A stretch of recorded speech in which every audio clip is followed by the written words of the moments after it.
السلام علیکم دوستانو.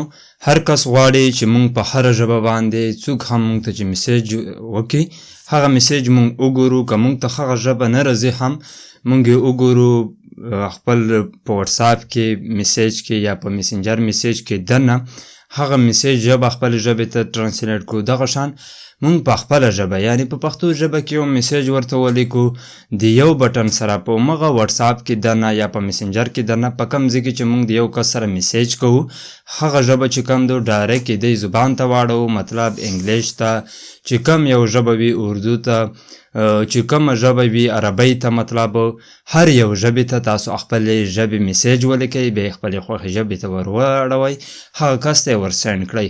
دغه شان د هغه کس میسیج چې درته راشي په واتساپ په میسنجر کې دننه هغه خپلې ژبې ته ترجمه کړئ، ویې ګورئ چې دی مونږ ته په دې ژبه میسیج کې څنګه میسیج رالیږلی دی، څه معنا یې ده. نو په دې ویډیو کې همدا طریقه در زده کوم. ویډیو به ما سره تر اخره ګورئ. ډېره زبردسته طریقه ده، په ډېرې اسانۍ سره به تاسو کولی شئ چې تاسو ته ژبه انګلیش نه درځي تاسو به کولی شئ چې په انګلیش باندې د یو کس سره میسیجان وکړئ.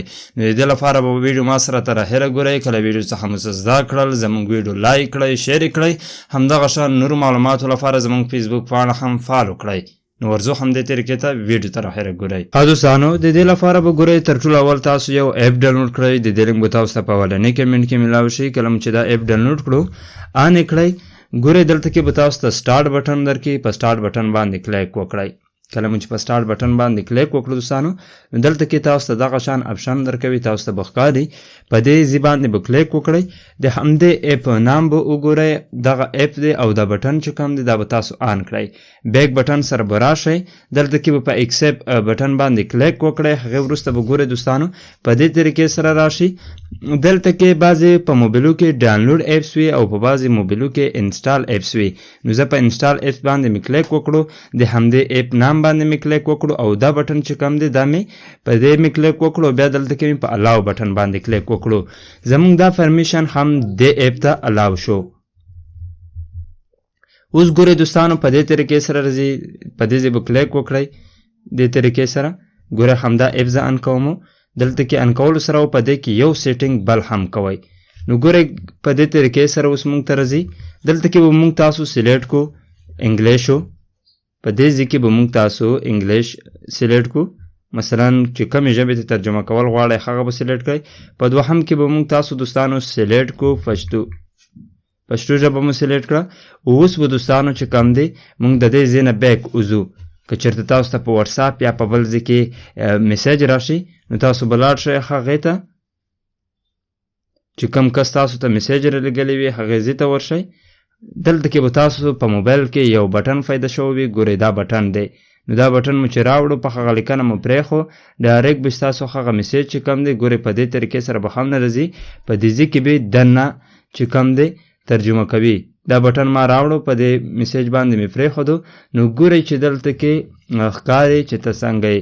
دلته کې به زه یو ځل بیا راوړم، ما نه په هغې باندې کلیک وشي، دا بټن دی په دې باندې مې راوړو. نو ګورئ اوس که چېرته موږ تاسو یو میسیج ولیکو چاته، ما سره خو دلته کې د کیبورډ کې هغه نشته. نو ګورئ چې کله هم تاسو دلته کې د پښتو میسیج ولیکلو په دې ځای کې نو هغه میسیج چې کوم دی دوستانو تاسو په هغه لیکنه باندې پرېږدئ، ډایرکټ به هغه میسیج چې کوم دی ستاسو پښتو ژبې ته راړوي.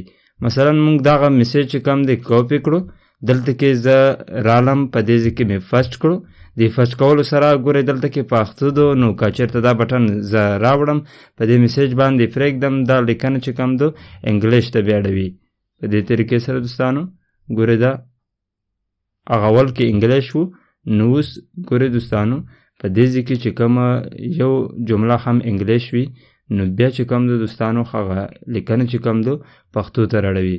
اوس موږ صرف پښتو ورته پرېږدو. دلته کې که موږ دلته کې صرف پښتو پرېږدو او دا بټن راوړو په دې باندې ونیسو نو اوس به دا لیکنه ډایرکټ انګلیش ته اوړئ. په دې طریقې سره کار کوي. پښتو کې میسیج لیکئ بیا دا بټن راوړئ په دې طریقې سره، په دې طریقې سره مطلب راوړئ انګلیش ته چې اوړي نو تاسو یې ورسند کوئ.